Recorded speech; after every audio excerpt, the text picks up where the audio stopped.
თუ ბიძინა ივანიშვილი 29 დეკემბერს ქართული დემოკრატიის განადგურებას გადაწყვეტს, ის მიიღებს შეერთებული შტატებისგან პასუხს, რომლის მსგავსიც არასდროს წარმოედგინა. ეს არის ამონარიდი კონგრესმენი ჯო ვილსონის განცხადებიდან. პრორუს ოლიგარქს ვაშინგტონიდან ბოლო გაფრთხილებას აძლევენ, მათ შორის ტრამპის უახლოესი თანამებრძოლები. რესპუბლიკური პარტიის გავლენიანი წევრი და ტრამპის მოკავშირე ჯო ვილსონი, რომელიც აგრეთვე ავტორია მეგობარი აქტისა, პირდაპირ ადანაშაულებს ივანიშვილის დიქტატურის დამყარების მცდელობაში, ამერიკის მიმართ მტრულად განწყობილ ირანთან მეგობრობაში და ანაკლიის ღრმაწყლოვანი პორტის მიზანმიმართულ საბოტაჟში. ქართული ოცნების მიმართ კრიტიკული გაფრთხილებები ისმის სხვა ამერიკელი პოლიტიკოსების მხრიდანაც და ღიად კეთდება მინიშნებები იმაზე, რომ ივანიშვილს პერსონალურ ფინანსურ სანქციებამდე უკვე ძალიან ცოტა აშორებს. ნინო სამყურაშვილი გაგვაცნობს ამერიკაში გაკეთებულ გამაფრთხილებელ და ძალიან კრიტიკულ განცხადებებს და გვეტყვის როგორია პოლიტიკური გამოხმაურებები და შეფასებები თბილისში. მზად ხარ სანქციებისთვის ბიძინა? ეს იყო ის მთავარი კითხვა, რომელიც დაუსვა ჰელსინკის კომისიის თავმჯდომარემ ჯო ვილსონმა ბიძინა ივანიშვილს და მას აქვს თავისი არგუმენტები და ჰელსინკის კომისიის თავმჯდომარე, რომელიც ორპარტიულია ამ კომისიის თავმჯდომარეა, მასში შედიან როგორც რესპუბლიკელები, ასევე დემოკრატები. კონგრესმენი პირდაპირ საუბრობს ახლა იმაზე და იმ ნაბიჯებზე, ანტიდემოკრატიულ ქმედებებზე, რომელიც გადადგმული არის სწორედ ბიძინა ივანიშვილის მხრიდან. რა თქმა უნდა, სტრატეგიული პარტნიორები საუბრობენ ჩინეთთან და ირანთან თანამშრომლობაზე. ამ ნაწილში ჩინეთთან თანამშრომლობის კუთხით, რა თქმა უნდა, ანაკლიის პორტის ხსენება და ამ ნაწილში სწორედ ბიძინა ივანიშვილის პასუხისმგებლობის დაკისრებაც, ეს რა თქმა უნდა, შემთხვევითი ნამდვილად არ არის და ამ ვითარებაში არის კიდევ ერთი ძალიან მნიშვნელოვანი გაფრთხილება, რომ თუ ბიძინა ივანიშვილი გააგრძელებს ისეთ ქმედებებს, რომელსაც აქამდე აგრძელებდა 29 დეკემბერსაც დემოკრატიას თუ კიდევ ერთხელ ძირს გამოუთხრის და ანუ გააკეთებს ქვეყანაში იმას, რომ ქვეყანას ახლა უკვე არალეგიტიმური პრეზიდენტი ჰყავდეს, მაშინ უნდა ელოდოს ბიძინა ივანიშვილი ისეთ სანქციებს, რომელსაც აქამდე ჯერ არ ყოფილა საქართველოს მიმართ.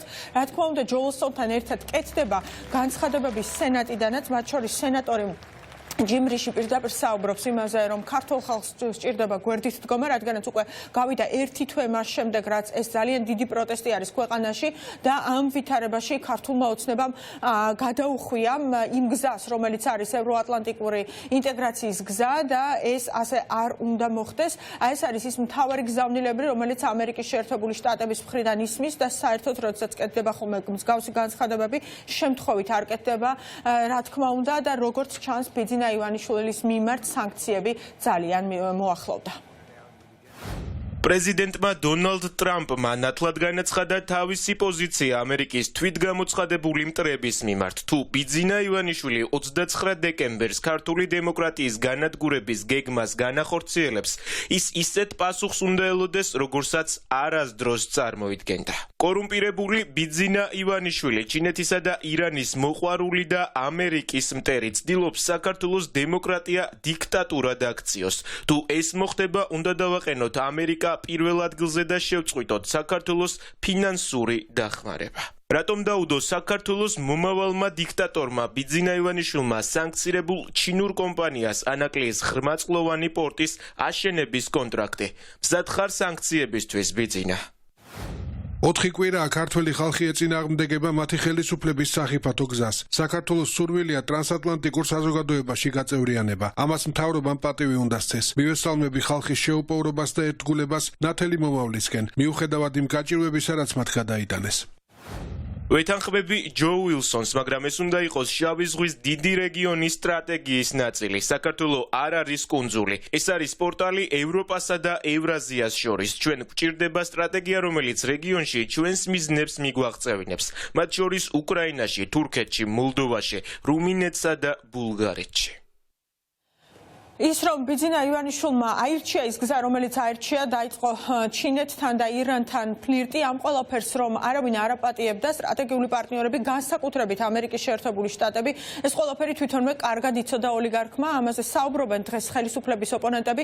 ოპოზიციაში აცხადებენ იმას, რომ ეს პასუხი იქნება ძალიან მკაცრი და ძალიან მწვავე ბიძინა ივანიშვილის მიმართ, რადგანაც ყველაფერი გააკეთა ბიძინა ივანიშვილმა საიმისოდ, რომ ქვეყანა დაეშვა დაეშორებინა საქართველოს დაეშორებინა ევროატლანტიკური გზისთვის და ასეთ ვითარებაში რა თქმა უნდა ამერიკის შეერთებული შტატებისგან იქნება გადამჭრელი პასუხები მათი მხრიდან სანქციების დაწესება უკვე დაწყებულია მათ შორის შეგახსენებთ იმას რომ მაგნიცკის სიაში არის ქართული ოცნების შინაგან საქმეთა მინისტრი ვახტანგ გომელაური და ჯო ვილსონის აი ამ ძალიან მკვეთრ და გამოკვეთილ განცხადებებს გამოეხმაურა სალომე ზურაბიშვილი საქართველოს პრეზიდენტი რომელიც ამბობს იმას რომ ძალიან კარგი არის ასეთი სოლიდარობა და მას აქვს პარტნიორების მხარდაჭერის იმედი როგორც ახლა ამ პერიოდში ქართველი ხალხის მიმართ ასევე იქამდე ვიდრე ახალი არჩევნები არ დაინიშნება და არ ჩატარდება.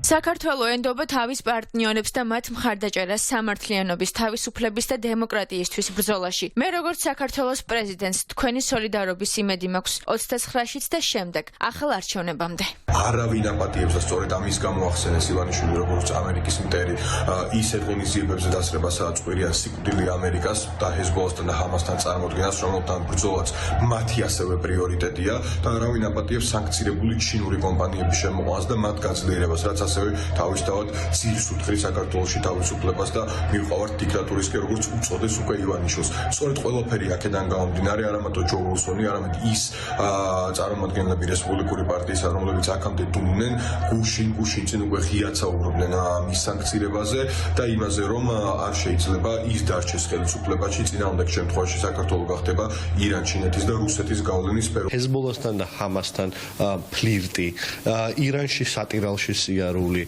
ჩინეთთან სტრატეგიული პარტნიორობა რომელიც ტყუილია და ამ შემდეგ აი ეს ძალიან საშიში სულები რომელიც უგუნურმა ოლიგარქმა გააკეთა შიდა მოხმარებისთვის საბოლოოდ დაასამარებს მას საერთაშორისო ასპარეზზე შეერთებული შტატების ნებისმიერი ადმინისტრაციის პირობებში თავის საერთაშორისო სტრატეგიას გვერდს არ გადაუხობს და არ გადაუხობს არც ოლიგარქი ივანიშვილის შემთხვევაში და ძალიან მკაცრი იქნება როგორც ჩანს ბატონი ვილსონის განცხადებიდან ის რეაქცია რომელსაც უნდა ველოდოთ შეერთებული შტატებიდან პირადად ივანიშვილის მიმართ და მისი გარემოცვის მიმართ. იქნება სანქციებზე უფრო აქტიური საუბარი და კიდევ მრავალფეროვანი სანქციების შემოღება იქნება დღის წესრიგში.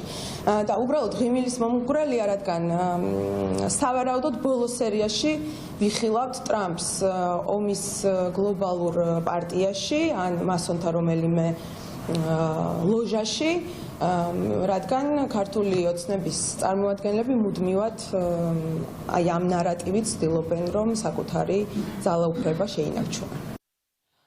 კორუმპირებული ჩინეთის და ირანის მოყვარული ასე მოიხსენიებენ ამერიკის შეერთებული შტატებიდან ბიძინა ივანიშვილს და პირდაპირ უსვამენ კითხვას რომ ახლა არის თუ არა ის მზად სანქციებისთვის და იქამდე რომ გავყვეთ იმას თუ სანქციები ამ დრომდე ვის მიმართ არის დასავლური სამყაროს მიმართ მხრიდან დაწესებული ამ ყველაფერზე ინფორმაცია გამოაქვეყნა გამჭვირვალობა საქართველომ სადაც პირდაპირ არის მოცემული თუ რამდენი ქვეყანის მხრიდან არის დაწესებული სანქციები და ვის მიმართ ეს არის ამერიკის შეერთებული შტატები, დიდი ბრიტანეთი, ლიეტუვა, ლატვია, ესტონეთი და უკრაინა დაწესებულია როგორც სავიზო სანქციები ამ დროისთვის, დაწესებულია ასევე ფინანსური სანქციები, მათ შორის შეგახსენებთ იმას, რომ მაგნიცკის გლობალური აქტით არის დასანქცირებული შინაგან საქმეთა მინისტრი ვახტანგ გომელაური და მთლიანობაში 150-ზე მეტი წარმომადგენელი არის ოლიგარქიული რეჟიმის დასანქცირებული, აქედან 45-ის ვინაობა არის გასაჯაროებული, დანარჩენ ნაწილთან მიმართებით არის სავიზო სანქციები დაწესებული და ვინაიდან ამერიკის შეერთებული შტატებს აქვს ასეთი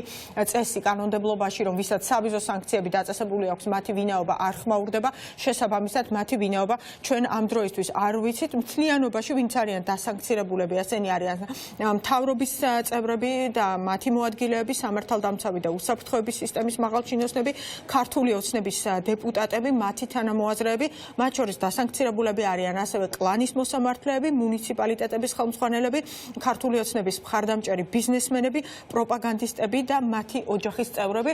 ეს არის ის დროისთვის, ამ დროისთვის ის მონაცემები, რაც არსებობს და ის რომ ამერიკის შეერთებული შტატები და დასავლეთით დგას ქართული ხალხის გვერდით ამასთან დაკავშირებით არაერთი განცხადება კეთება, მათ შორის ჰელსინკის კომისიამ გუდიშინ როდესაც გამოეხმაურა იმას, რომ 1991 წელს ტოტალიტარული საბჭოთა იმპერია დაინგრა, სწორედ ამ ნაწილში საუბრობს იმაზე ჰელსინკის კომისია, რომ ახლა რუსეთი ცდილობს ამ წარუმატებელი იმპერიის აღდგენას, ჩვენ უნდა დავდგეთ უკრაინელებისა და ქართველების თავისუფალი ხალხის გვერდით, რათა რუსეთმა წარმატებას ვერ მიაღწიოს. ეს არის ის მთავარი გზავნილები და განცხადებები, რომელიც ისმის სტრატეგიული პარტნიორების მხრიდან, ნახოთ უკვე რა გადაწყვეტილებები იქნება ამერიკის შეერთებული შტატებიდან მიღებული, რადგანაც ჯო ვილსონის განცხადებები არის პირდაპირ მინიშნება საივისოდ, რომ ბიძინა ივანიშვილს ფინანსური სანქციები ძალიან მიუახლოვდა და უახლოეს პერიოდში დიდი ალბათობით ჩვენ უნდა ველოდოთ იმას, რომ ამერიკის შეერთებული შტატების მხრიდან კიდევ იქნება პერსონალური სანქციები.